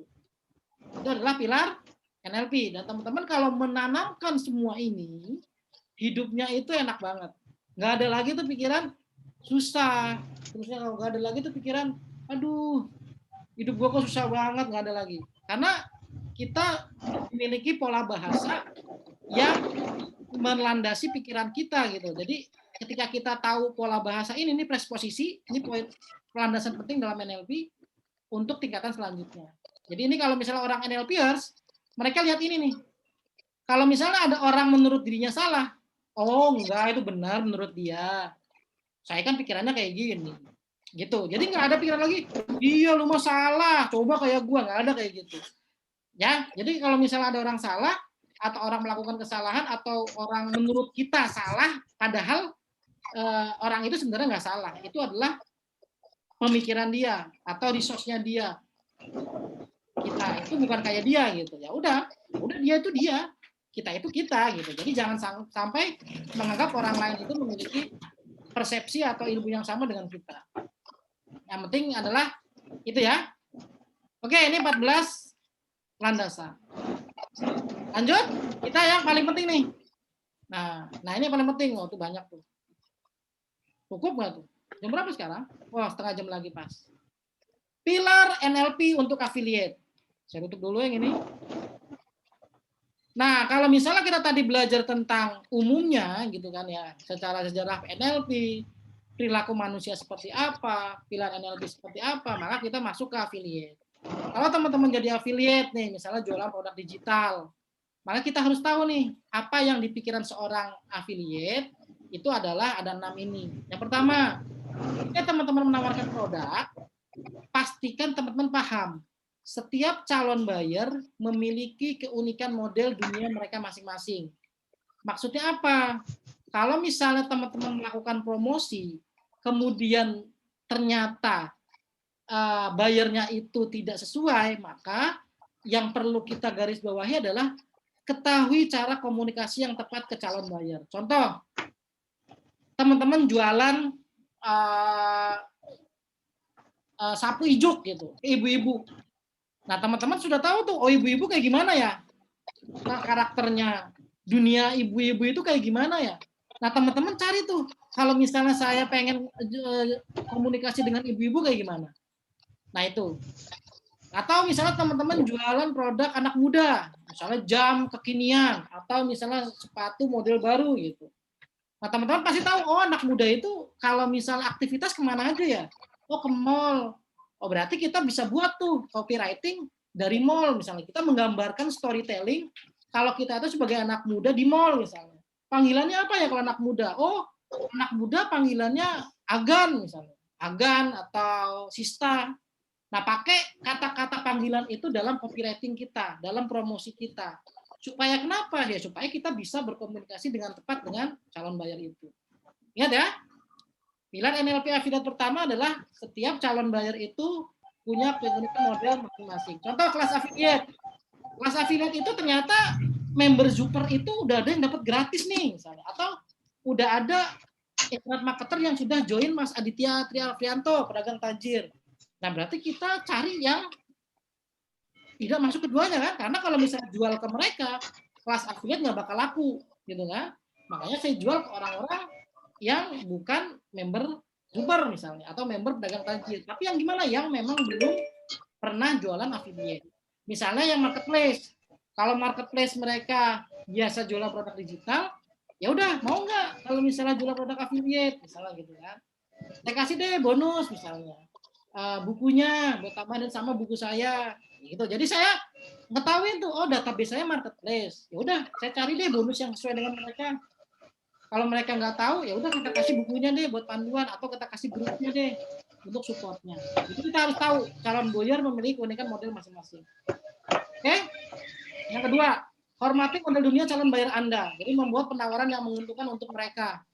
Jadi kalau misalnya kita tahu model dunia mereka, tadi seperti yang tadi saya bilang, kita bisa hormati mereka dan kita bisa buat penawaran yang menguntungkan untuk mereka. Karena kayak marketplace, saya kasih 2 buku tuh. Saya kasih buku kaya dari marketplace sama buku kaya dari kontes affiliate. Ya karena mereka basicnya marketplace kan. Oh, dapat 2 ini nih. Makanya banyak kemarin yang ketika saya tawarin 2 buku itu, mereka join. Gitu kan? Kemudian setiap makna komunikasi Anda adalah respon yang Anda dapatkan. Jadi maksudnya apa? Kalau misalnya teman-teman buat penawaran, misalnya kita sebagai produk creator, jualan software, ya udah, manfaat dari software itu apa? Kalau misalnya ternyata ketika kita tulis manfaat atau penawarannya itu nggak ada yang beli atau salesnya sedikit, berarti penawaran kita tidak bermanfaat untuk mereka. Dia seperti itu. Artinya nggak kena hot button mereka. Mereka itu nggak butuh-butuh amat nih produk kita. Kalau misalnya kita tulis penawarannya banyak yang beli, oh berarti penawarannya kita ini kena hot button mereka atau kena perasaan mereka. Maka kalau misalnya teman-teman buat penawaran, terus yang beli sedikit, maka rubah kata-katanya. Berarti ada yang salah sih sama kata-kata atau belum persuasif. Jadi kita ubah tuh kata-katanya, atau ternyata mungkin panggilan saya nggak sesuai kali dengan mereka, kita ubah panggilannya. Oh, atau cerita kita nggak menggambarkan nih ke dunia kehidupan mereka, kita ubah storytellingnya, latar belakangnya seperti apa. Jadi komunikasikannya itu sesuai dengan customer profilingnya. Jelas ya? Yang keempat, tidak ada kegagalan, hanya ada umpan balik. Jadi kalau misalnya nih, tadi kita belum berhasil mendapatkan sales, atau belum bisa jadi juara kontes affiliate, atau belum bisa punya toko yang laris, maka bukan berarti cara yang tadi kita lakukan gagal. Tapi kita coba lagi dengan cara yang berbeda. Jadi selalu teman-teman ketika melakukan sesuatu, kalau gagal, kalau nggak ada hasil maksimal, ubah caranya. Jangan langsung ngejudge kalau kita itu nggak bisa atau cara ini udah salah nih, aduh gimana kayaknya gue udah nggak bakat deh jadi penjual, udah nggak bakat deh gue kayaknya ke marketplace deh, kayaknya gue gagal mulu deh. Nah biasanya yang bikin orang kena sial terus karena inner talk-nya atau self talk-nya selalu seperti itu, karena dia merasa kalau dia itu orang gagal, kalau dia itu orang sial, kalau dia itu orang yang nggak punya bakat, biasanya seperti itu. Maka seterusnya belief dia akan menghantui terus. Biasanya orang seperti itu ya dihancurin dulu beliefnya, gitu kan? Dihancurin beliefnya, gitu. Ya, jadi kalau teman-teman menemui kegagalan, itu bukan gagal, itu justru itu adalah salah satu cara untuk teman-teman menemukan cara yang lain. Cara itu berarti tidak tepat dalam artian gitu, atau buntu. Oh, berarti ada jalan lain nih. Atau cara itu hanya sampai pada titik tertentu. Selanjutnya kita perlu jalan lain, seperti itu. Oke? Yang keempat, kalau misalnya ada penolakan atau ada yang nyinyir atau pertentangan dari calon buyer, berarti tanda kurangnya rapor. Maksudnya rapor itu apa? Tingkat trust kita. Jadi orang itu menganggap kita itu apa gitu. Kadang kalau kita belum dapat rapor atau ibaratnya identitas diri lah dari orang lain, orang itu nganggap kita tuh dia ngomong doang nih. Dia nih nggak ahli nih di sini nih. Nah, teman-teman harus tunjukin rapor teman-teman. Makanya butuh yang namanya lead magnet. Kalau teman-teman ahli dalam bidang penjualan, maka tunjukkan kalau teman-teman adalah ahli menjual. Contohnya apa? Tunjukkan kalau teman-teman sudah berhasil menjual A, B, C, D dalam jumlah banyak. Kalau teman-teman adalah ahli pahat, maka tunjukkan bahwa hasil pahatan teman-teman sudah ada A, B, C, D, E. Kalau teman-teman ahli tukang atau ahli arsitektur, maka tunjukkan rumah A, B, C, D. Jadi kalau misalnya ternyata ketika kita jual sesuatu itu nggak ada yang beli, biasanya orang itu masih ragu sama kita. Ini orang siapa sih? Gitu. Emang dia udah sukses? Gitu. Makanya kebanyakan raport itu dibangun dari pakaian. Kalau orang yang pakai jas, pakai pakaian rapi, atau pakai yang kelihatan orang itu orang intelektual, maka orang melihat, oh orang ini keren banget nih, kayaknya ini orang pinter deh, pakai jas, pakai kacamata. Salah satunya dari situ untuk menunjukkan rapor dari awalnya. Tapi kalau misalnya pakaian kita ibaratnya tidak sesuai, dalam artian asal-asalan, berantakan, orang anggap kita berantakan banget nih orangnya nih. Dari situ, dari awalnya pakaian dulu. Kalau misalnya teman-teman belum punya experience. Kalau sudah punya experience, teman-teman mau pakai pakaian apa aja bebas. Misalnya Kang Dewa mau pakai kaos atau misalnya Mark Zuckerberg deh. Mark Zuckerberg itu pakai pakaian apa gitu? Pakai pakaian kaos kan? Ya nggak? Pakai pakaian kaos, terus kita nganggapnya dia itu orang sukses nggak? Ya orang sukses. Kenapa? Ya karena ya Mark Zuckerberg yang punya Facebook kan. Jadi mau dia pakai pakaian apa, ya kita percaya aja kalau dia orang sukses. Tapi kalau misalnya Mark Zuckerberg bukan siapa-siapa, pakai pakaian kaos, ya dianggap tukang kuli atau kuli bangunan atau orang pengangguran lah, seperti itu. Nah, makanya teman-teman kalau teman-teman sebagai affiliate yang ingin jualan sesuatu, maka mulai dari pakaian dulu aja kalau misalnya pengen menghasilkan rapor. Pakaian yang rapi, kemudian personal brandingnya harus bagus, biar orang melihatnya kalau kita tuh expert lah, walaupun kita memang belum expert di situ. Tapi kalau teman-teman nanti sudah punya expert dan lain-lain, baru terserah mau pakai apa. Karena orang sudah menganggap kita adalah sebagai expert di bidang A gitu. Ya, jadi kalau misalnya ada timbul penolakan, maka itu tanda kurangnya rapor. Kemudian tidak ada calon yang buyur yang bertentangan, hanya afiliat yang kurang fleksibel. Ya tadi, kalau kita membuat penawaran lalu respon dari audiens itu kurang, maka coba dengan cara lain. Ya, jadi selalu coba dengan cara lain, karena bisa jadi cara lain itu adalah cara yang tepat. Atau evaluasi dulu cara yang sebelumnya, mana kekurangannya, perbaiki, kasih nilai tambah, atau cari jalan lain atau strategi lain. Itu pilar dari NLP affiliate. Sales atau apapun, silakan pakai cara tanamkan dalam dirinya seperti ini, supaya ketika kita jualan, kita nggak merasa baper lah kalau misalnya ternyata ditolak, sales sedikit, dan lain-lain. Oke, lanjut. Kita masuk ke aplikasinya. Saya bahas dari 27 aplikasi, saya bahas 3 aja ya. Banyak soalnya. Kalau misalnya 27 aplikasi nanti di bonus lah. Di bonus kelas affiliate saya kasih semuanya. Tapi sementara 3 aja. Misalnya kita bahas tentang aplikasi modeling. Kalau misalnya teman-teman ingin sukses jadi orang yang yang master di bidang affiliate atau pengen jadi juara affiliate, maka langkah atau teknik NLP yang pertama adalah modeling. Modeling itu adalah kita meniru atau memodel orang lain yang sukses. Maka kita perlu cari siapa yang master di bidang affiliate ya. Cari, tulis. Mindset apa yang dimiliki oleh mereka? Tulis. Atau tanya langsung. Strategi apa ya yang dipakai oleh para master itu ketika menjuarai kontes affiliate? Tulis strateginya. Nah, kemudian caranya kita lakukan tadi unconscious sama conscious. Ingat, kita pakai teknik dalam modeling itu namanya disosiasi sama asosiasi. Disosiasi itu apa? Kita belajar. Jadi kalau kita pengen juara, ya kita pelajarin tuh. Mindsetnya, strateginya, atau ikut webinar ini, nih kita teman-teman masih dalam kondisi sadar nih. 12% nih pasti. Habis itu kalau misalnya teman-teman nggak bayangin, teman-teman lupa. Habisnya apa sih yang diterangin Mas Iqbal? Gitu-gitu doang gitu kan. Ini masih dalam tahap sadar. Jadi belajari mindset sama strategi dari para master. Kemudian teman-teman lakukan asosiasi. Apa itu asosiasi? Asosiasi itu teman-teman membayangkan. Oh, kalau misalnya jadi juara itu enak ya. Coba bayangin deh kalau misalnya teman-teman dapat bonus karena dapat speed contest misalnya. Dapat bonus 700.000. Oh, enak banget tuh 700.000 bisa beli apa gitu.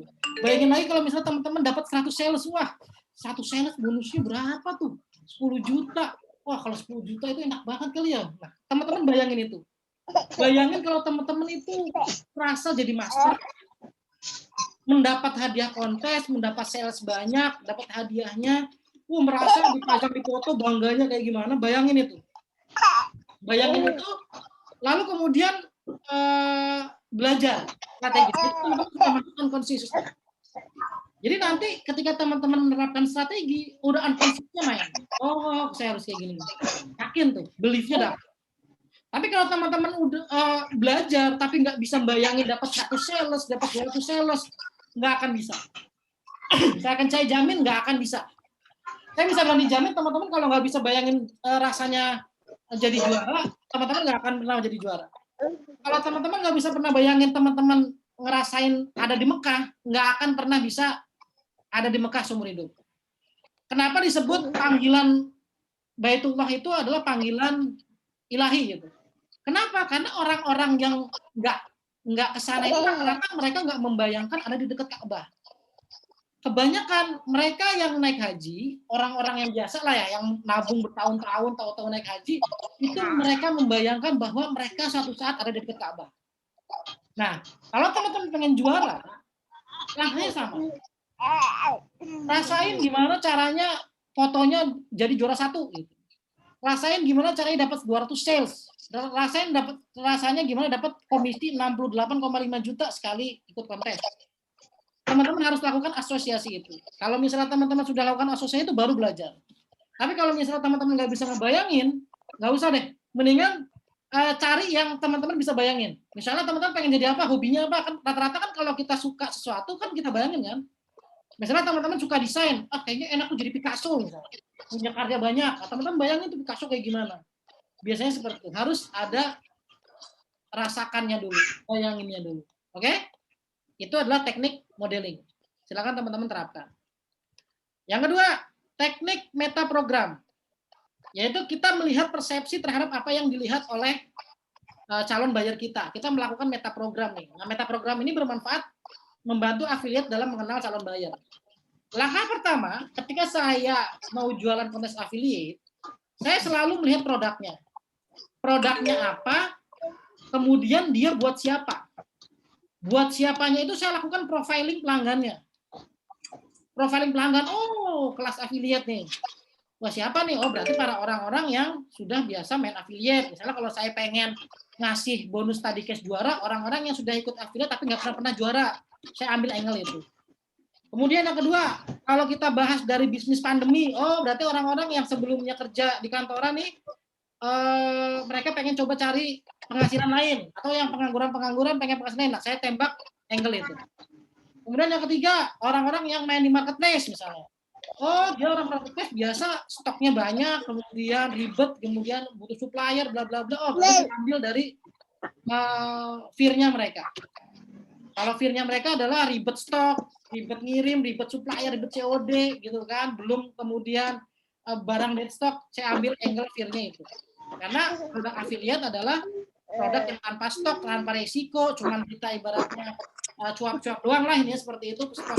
Ini bikin review, maka saya akan ambil angle fear-nya di situ. Itu kita perlu melakukan profiling pelanggan. Ya, kita menimbulkan persepsi ya, persepsi terhadap produk, persepsi terhadap calon buyer itu. Pekerjaannya apa, hobinya apa. Kemudian kita bisa menawarkan produk secara tepat. Ya kita bisa menanamkan strateginya, angle promosinya apa, stoknya gimana, siapa penjualnya, harganya berapa. Nah, dua ini yang kita bisa lakukan dengan teknik metaprogram. Nah, teman-teman tinggal lakukan tuh profilingnya gitu kan, dengan persepsi kalau pelanggan itu seperti apa, produknya butuh buat apa aja, angle promosinya gimana, bonus yang sesuai apa. Jadi teman-teman bisa Oke? Nah, gimana cara mengenali metaprogram buyer? Ada 4, ada toward from away, ada the sameness and difference, ada global and specific, ada proaktif sama reaktif. Kalau toward itu arah motivasinya. Arah motivasi pembeli apa? Tadi seperti saya sebutkan, mereka itu suka karena apanya? Benefitnya, bonusnya, apa komisinya, fiturnya, maka bikin penawaran melalui toward-nya, arah motivasi mereka. Mau bisnis menguntungkan di era pandemi, modal sekali untung berkali-kali, join kelas affiliate sekarang juga. Saya biasanya kayak gini. Kalau pakai away, dari gengsinya, dari keresahannya, kalau saya bisa jadi juara 10 kali, kontes affiliate, maka kamu nggak bisa. Nah ini untuk orang-orang yang sudah pernah main affiliate tapi nggak pernah juara. Saya ambil dari away-nya. Kemudian the sameness and difference. Contoh, the sameness itu artinya adalah cari yang persamaannya. Kalau difference-nya cari perbedaan dan proses perbandingan. Contoh nih, kelas affiliate di kelas bisnis online yang menguntungkan di era pandemi lebih dari 1.000 member sudah bergabung. Jadi di kalimat ini kita mencari kalau ada market yang ingin mencari bisnis lain yang menguntungkan saat ini. Yang atas nih. Kemudian kita bisa menembak market ya yang difference-nya, market yang ingin mencari kelas bisnis yang orang lain sudah buktikan dan berhasil. Dari mana? Dari lebih dari 1.000 membernya. Jadi dalam satu kata, kalau teman-teman ingin nembak dari the sameness and difference, maka cari yang sama atau cari yang kira-kira market itu pengennya apa. Taruh di kalimat copywriting-nya atau kalimat di promosinya. Atau hijab nih, hijab yang modern. Nah, banyak market yang pengen cari hijab yang gitu-gitu aja.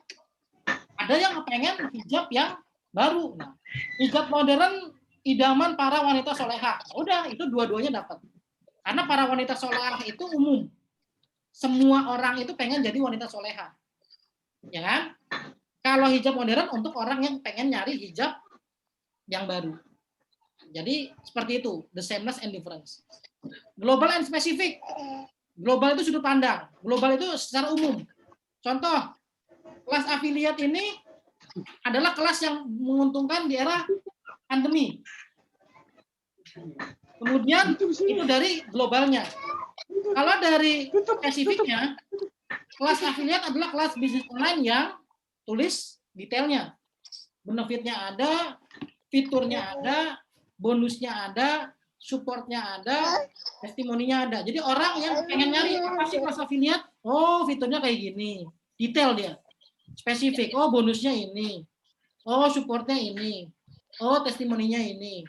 Kalau yang umum biasanya orang yang ngambil sudut pandang dari judulnya nih. Oh, menguntungkan ya. Oh, menarik juga menguntungkan. Itu global. Dari sudut pandang globalnya. Kalau misalnya orang yang spesifik, mereka nyarinya apa sih nih? Mereka akan cari-cari. Oh, jadi ini maksudnya. Oh, bonusnya dapat. Oh, supportnya ini. Oh, testimoninya banyak yang berhasil tuh. Oke. Join deh. Jadi teman-teman harus tahu global and spesifik. Ketika menulis kalimat provokasi, mau ngincer orang yang pemikirannya global atau yang spesifik, tinggal dimasukkan di copywritingnya. Kalau pengen semuanya ya di landing page. Tapi kalau misalnya di status ya global aja atau global plus spesifiknya. Misalnya kelas affiliate adalah kelas bisnis online yang menguntungkan di era pandemi. Sudah 1.000 orang member membuktikannya. Nah, itu sudah masuk global sama spesifik. Orang yang global sama spesifik pasti dia akan klik link penawaran dari teman-teman. Oke, proaktif sama reaktif. Proaktif itu penuh pertimbangan. Reaktif itu mengambil inisiatif. Jadi kalau misalnya reaktif, dikasih bonus langsung beli. Disuruh sekarang juga order langsung beli. Ada bonus tersisa 100 orang, pasti beli. Itu orang yang reaktif. Kalau orang yang proaktif, mereka akan lihat-lihat dulu. Misalnya nih, kayak teman-teman, lihat dulu deh webinar gratis dari Mas Iqbal nih. Oke nggak sih nih materinya nih? Kalau oke beli deh. Kalau enggak, ya udah deh kayaknya nggak butuh-butuh amat deh. Nah, itu orang penuh pertimbangan. Ya kan? Karena mereka ngitung dari duit 472.000, gue cuma dapat ini A, B, C, A daripada nggak gue pelajarin, nggak usah deh. Gitu. Kebanyakan orang penuh pertimbangan hitung-hitung aja. 472 dapat ini. Kalau misalnya ternyata bonusnya lebih banyak, oh mereka join. Anggap aja beli bonusnya. Nah itu makanya kita ngasih banyak bonus untuk ngincer orang proaktif. Ya, proaktif ini penuh pertimbangan, dihitung-hitung bonusnya, dihitung bisa nggak saya jalaninnya, berhasil apa enggak, biasanya seperti itu. Itu orang proaktif. Kalau reaktif dikasih tersisa bonus 2, hanya 5 orang saja langsung beli. Siapa cepat dia dapat langsung beli. Nah teman-teman kalau pengen nulis kalimat promosi, tembak proaktif reaktif, masukkan kata-kata itu. Biasanya kalau penuh pertimbangan detail, dia minta testimoni, dia minta bonus banyak, nah itu orang proaktif. Kalau menurut mereka logisnya masuk, harga segitu, mereka beli.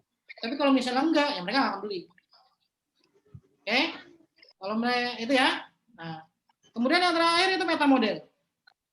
Meta model ini kita cara merubah keyakinan. Nah, meta model ini ada 27 language pattern ya. Nah, kita kasih berapa tadi? 1, 2, 3, 4, 5 nih. Jadi 27. Nanti 27-nya di kelas yang webinar isi selling ya. Yang join kelas affiliate. Contoh, meta model. Membuat penawaran produk, pikiran bawah sadar. Nah, meta model ini berarti kita harus tahu tuh, pain sama gain-nya. Masalah terbesar mereka apa? Ketakutan terbesar mereka apa? Keinginan mereka apa untuk gain-nya? Harapan mereka apa? Kita tulis tuh. Setelah kita tulis, maka kita harus buat kalimat penawarannya. Special bonus. Ini misalnya, tadi case juara 10 kali kontes, affiliate produk digital. Ini kan nggak jelas. Yang jelas itu ini. Special bonus, tadi case, juara 10 kali kontes, affiliate produk digital, dengan total 1.400 sales hanya dalam waktu 12 bulan, komisi total 350 juta, walaupun hanya 1. Jadi jelas. Karena kenapa? Hanya 2% yang mengerti maksud Anda. Jadi kalau bisa teman-teman bikin penawaran sejelas-jelasnya. Singkat, padat, jelas. Gak usah macam-macam. Gitu ya. Kalau orang yang ngasih bonus terlalu banyak, ya itu orang-orang yang menganggap itu bullshit, dia nggak akan beli. Makanya jarang orang atau affiliate yang ngasih bonus banyak-banyak, jarang. Kecuali memang bonusnya itu memang mereka butuhkan. Ya, jadi jualan yang bagus itu adalah jualan kepada orang yang membutuhkan. Bagaimana merubah keyakinan dan tadinya nggak mau beli, jadi beli. Itu berarti kita jadi affiliate yang good. Tapi kalau kita jualan produk yang memang asli sudah bagus, nggak perlu kita tawarin orang pada beli, itu berarti produknya yang bagus. Kita sebagai affiliate ya cuman pasang status biasa aja gitu. Tapi kalau teman-teman pengen jadi affiliate yang bagus, ya itu tadi produk yang tadinya orang nggak pengen beli jadi beli. Ya, nah, pakainya cara metodologi. Nah, aplikasinya seperti apa? Kita bisa memakai aplikasi comparative deletion, salah satunya. Misal, dalam judul, kita tulis aja, bisnis affiliate ini tembus 100 juta, kurang dari 1 bulan. Mau infonya, udah pasti orang mau beli. Karena kita ada kalimat yang mengandung perbandingan. E-course yang paling banyak dicari oleh pebisnis online, gitu kan? Daripada beli pedagang tajir, lebih baik beli kelas affiliate, contoh. Atau para pedagang tajir ilmunya lebih baik daripada kelas affiliate. Misalnya contoh kalau pengen kontroversi. Contoh-contoh aja ya untuk mengandung comparative deletion. Kemudian yang kedua, lack of referential index. Jadi maksudnya kalimat yang mengandung ketidakjelasan acuan sumber, referensinya itu nggak jelas. Buku yang banyak dibaca oleh para seller marketplace sukses. Para seller marketplace sukses. Siapa tuh yang sukses? Nah, itu lack of referential index. Para seller marketplace sudah memberikan keampuhan ilmu di buku ini. Siapa para sellernya? Para seller yang mana aja? Kemudian ilmu apa yang ada di buku yang bisa menyebabkan mereka sukses? Itu adalah lack of referential index. Jadi kita bikin status penasaran, intinya curiosity-nya dapat. Kalau status kayak lack of reference atau nggak jelas gini, acuannya dari mana? Orang-orang pasti bilangnya mau. Makanya orang-orang yang pengen naikin interaksinya, dia pakai kalimat lack of referential index. Mau bisnis 100 juta, silakan komen di bawah ini. Mau ebook gratis yang bisa dapetin 10 juta dalam sehari, silakan komen di bawah ini. Mau. Itu pakai lack of referential index. Ini untuk ningkatin, biasanya untuk ningkatin engagement. Jadi kalau teman-teman pengen ningkatin engagement, pakai kalimat-kalimat ini. Unspecific verbs, kata kerja yang tidak spesifik. Kelas ini memudahkan Anda mendapatkan 10 juta per bulan. Memudahkan itu, yang tidak spesifik. Memudahkan seperti apa? Memudahkan yang bagaimana? Apa yang dimudahkan? Kata kerjaan apa yang dimudahkan? Nah, ini unspecific verb. Kata kerja yang tidak spesifik. Atau kelas affiliate adalah kelas yang dapat mengantarkan Anda menuju kebebasan finansial. Mengantarkan itu bagaimana? Apa yang diantarkan? Itu adalah unspecific verb. Sama, curiosity juga. Ya, deletion ini. Kemudian ada lagi yang keempat, mind reading. Jadi kalimat yang mengandung kata yang sok tahu. Jadi teman kita seakan-akan sudah tahu tuh apa yang mereka pikirkan.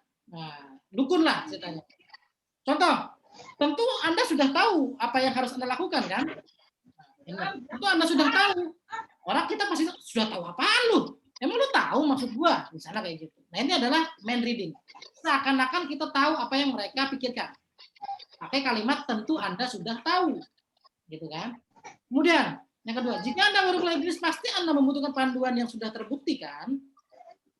Panduan yang sudah terbukti, kan? Iya sih.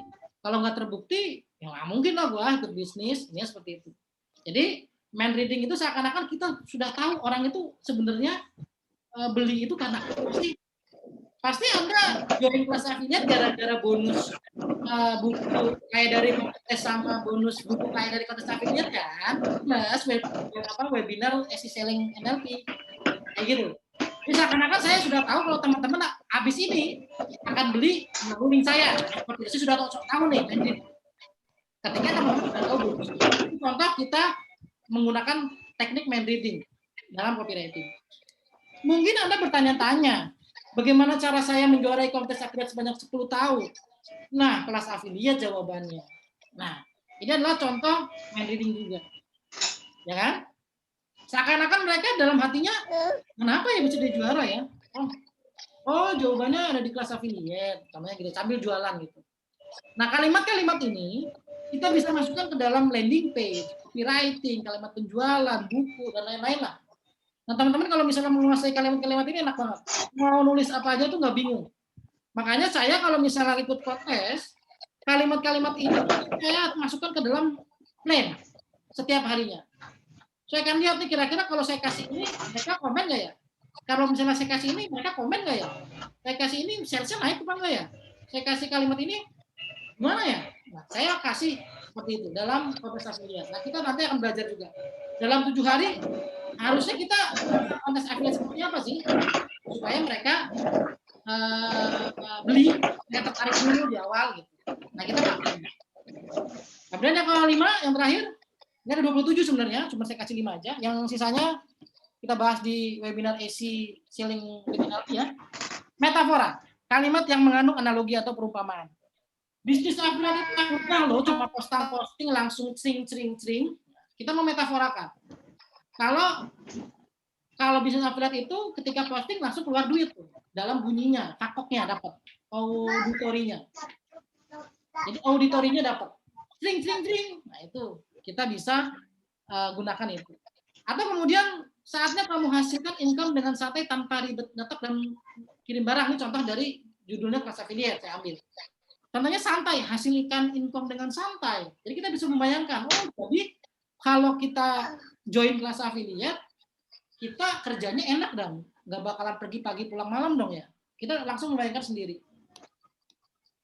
Langsung membayangkan kalau berbisnis dengan affiliate itu santai kerjanya. Gitu. Itu menggunakan metafor, perumpamaan, analogi. Bisa juga pakai analogi yang lain bebas, analogi tentang cerita atau kemudian yang lain, kisah sukses itu boleh. Tapi kalau dalam short copywriting seperti ini, kita ambil kata-kata yang memang menimbulkan visualisasi untuk mereka. Contoh, sering, duit, kan? Kalau duit berarti kita bayangannya uangnya banyak dong. Santai, berarti kalau santai kita bayanginnya kita kerja nggak usah pergi pagi pulang malam, tinggal posting doang misalnya gitu.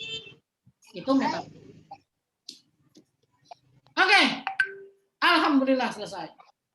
Karena toko saya mau tutup ya, nggak apa-apa. Silakan. Kita bahas 5 menit untuk tanya jawab yang mau tanya tentang materi hari ini. Atau kalau misalnya nanti mau tanya bisa di postingan Facebook saya. Nanti kan videonya saya upload nih kayaknya nih. Biar teman-teman yang belum nonton lihat. Gitu kan. Intinya saya kasih sebagian. Nah, mudah-mudahan dari sebagian yang kita bahas sore ini, teman-teman bisa mengambil ilmunya lah. Nah. Oke, silakan. Yang mau tanya 5 menit. Siapa Mas Rizal, yang lain ilmunya. Kira-kira saat ini apa yang menghambat gitu? Atau dua pertanyaan atau 1 orang pertanyaan boleh lah. Ada masalah apa sih yang kira-kira kok sampai sekarang kok saya gini-gini aja ya Mas? Atau kok bisnis saya kok stuck di level ini ya Mas? Coba aja tanya, 1 pertanyaan atau 2 orang lah boleh. Sambil saya beres-beres nih. Ini toko udah tutup sebenarnya. Tapi nggak apa-apa. Oke, silakan. Maaf tadi agak kecepatan. Tadi teman-teman tinggal replay lagi videonya, tapi untuk ininya manage-nya nggak saya berikan ya. Teman-teman bisa replay atau tulis sendiri boleh. Nanti untuk yang mau join yang kelas affiliate dapat yang 3 jam lagi untuk tambahan dari aplikasi Metamodel sama bagaimana kita membuat tawaran lah ketika membuat landing page dan lain-lain. Kita harus mengerti apa sih seperti itu. Oke, silakan. Yang mau tanya. Maaf kalau misalnya agak kecepatan karena materinya padat ini, waktunya cuma 1 jaman saya batasi ya. Silakan. Yang saya jelaskan tadi atau ada yang baru masuk atau kurang jelas nanti bisa nonton replaynya, lalu kemudian tanya di status lah di Facebook. Dari 4 bagian ini mana yang kurang jelas? Atau kalau misalnya kira-kira nggak ada pertanyaan ya saya tutup. Ada Mas Rizal atau Mbak Hilmia, Mbak Sihela, Mas Fadli, Mas Nur, Mas Jamhuri, Mas Ajang, Mas Rahmat, dan lain-lain. Ini banyak ini. Halo ya. Dengeran nggak ya? Boleh aku boleh Boleh. Es krim. Kalau pulang bukan bawa es krim, jangan salahin mama. Sudah? Halo. Ya Mas, silakan Mas. Ini kalau affiliate itu pakai ini nggak sih domain apa hosting? Kalau affiliate itu, kalau misalnya kita pengen ngasih tambahan landing bonus di dalam landing page dari produk yang kita jual, Iya. biasanya kita butuh hosting sendiri. Kalau misalnya teman-teman pakai cara saya kan nih jualan kelas affiliate nggak pakai hosting sama domain sendiri. Saya pakai hosting atau domainnya subdomain dari Mas Aditya S yang kelas affiliate-nya. Saya minta, Mas, bisa minta tolong buatin halaman nggak untuk saya promosi. Biasanya tuh ada beberapa vendor yang ada link bonus page bonus generator untuk buat halaman landing page promosi. Jadi nggak terlalu perlu hosting sama domain sebenarnya. Kalau misalnya untuk di awal, gitu Mas. Berarti itu cuma ini aja ya, share-share aja gitu di Facebook Iya. atau gimana? Jadi Makanya saya misalnya belum itu ya. Misalnya Mas mau jualan produk software apa gitu kan? Misalnya software penghitung uang gitu. Ya udah di dalam member area atau di dalam produk itu kan ada yang namanya biasanya tuh para vendor produk digital itu ngasih kalimat-kalimat promosi misalnya. Atau kemudian ngasih gambar-gambar. Nah, kita tinggal buat Facebook, pasang personal branding, posting tuh yang mereka berikan. Misalnya hari ini posting A ya, pada posting A. Hari ini kita ambil angle ini ya, pakai kalimat yang sudah disediakan oleh para vendor. Jadi hanya sebatas itu. Cuman masalahnya adalah database kita atau friend list kita di Facebook itu apakah sudah mengenal kita sebagai orang yang fokus di situ. Makanya sebelum teman-teman mendapatkan banyak penjualan, biasanya hal yang paling penting dilakukan itu bangun personal branding. Misalnya dari pakaiannya, kemudian dari statusnya. Jadi posting status-status tentang jualan. Teman-teman kalau misalnya pengen dilihat ahli dalam marketplace, coba lihat e-commerce marketplace, kemudian lakukan, dapat penjualan. Nah, itu teman-teman bisa sharing seperti itu. Teman-teman bisa dilihat sebagai ahli jualan produk digital. Ya udah, teman-teman coba jualan produk digital, dapat sales, bicarakan tentang produk digital, bicarakan tentang cara jualannya. Nah, jadi ketika nanti pada saat jualan produk, teman-teman posting sesuatu yang menjual, mereka suka. Karena sebelumnya teman-teman sudah melakukan menanam dalam arti sharing gitu kan, sudah menunjukkan oh berarti ini memang masnya mas di bidang ini nih, misalnya gitu. Tapi kalau misalnya di awal kita langsung jualan, orang itu bingung ya apa ya, jualan apa ya gitu. Nah, makanya butuh persiapan. Nah, pelan-pelan teman-teman ketika belajar nanti kelas affiliate akan belajar tentang personal branding. Bagaimana membuat kita sebagai orang yang layak diperhitungkan lah dari segi pakaiannya, dari segi statusnya, dan lain-lain. Seperti itu, Mas. Jadi kalau affiliate itu banyak kan itu produk orang ya? Iya, produk orang. Sendiri. Produk orang. Kayak misalnya, Mas, kalau jualan produk fisik kayak dropshipper lah. Oh gitu, ya. Cuman ini produk digital, Masnya nggak perlu stok, gitu kan? Iya. Masnya nggak perlu ngirim pusing pengiriman resi, nggak perlu. Itu sudah ada sistemnya. Saya udah ini sebenarnya udah registrasi di iklannya Mas Iqbal. Oh gitu. Yang affiliate, cuma saya belum transfer. Masih belum itu ya, masih pengen nanya-nanya ya. Iya, masih penasaran kemarin. Masih penasaran ya. Intinya sama Mas produknya dengan dropshipper, cuman ini dalam bidang digital. Ya, nah di kelas affiliate lengkap kok. Tadi saya kenapa merekomendasiin Mas Aditya S? Karena kan Mas Aditya S memang sudah 6 tahun nih di affiliate. Jadi saya pikir dengan harga 472.000 mah murah ya. Belajar suatu ilmu yang sudah terbukti proven gitu. Kadang kita kuliah tinggi-tinggi S1, S2 gitu kan. Kita rela demi dapat ijazah kan. Gitu kan, gitu. Jadi sebenarnya murah itu pelatihan-pelatihan online di digital itu yang di bawah harga 500.000 semua lah. Asal teman-teman yang tadi NLP-nya jalan. Inner talk-nya jalan. Ketika teman-teman malas, langsung di counter. Ketika teman-teman ibaratnya merasa gagal, counter langsung. Gitu. Jadi kayak yang tadi saya jelasin itu. Cari bahasa-bahasa yang buat kita itu langsung state-nya atau motivasinya naik. Gitu, Mas. Oke, terima kasih Mas Iqbal. Oke, makasih semuanya ya atas partisipasinya. Nanti ini rekamannya saya akan coba upload lagi untuk yang lain karena tadi jadwalnya malam, tapi saya takutnya malam ngantuk. Karena tadi baru itu, takutnya nggak tidur siang. Saya kalau nggak tidur siang itu ngantuk malamnya. Oke, terima kasih teman-teman atas partisipasinya. Sampai jumpa di webinar gratis berikutnya. Mohon maaf kalau misalnya ada yang kurang ya. Terima kasih atas kesabarannya dengerin suara saya. Assalamualaikum warahmatullahi wabarakatuh. Waalaikumsalam. Waalaikumsalam.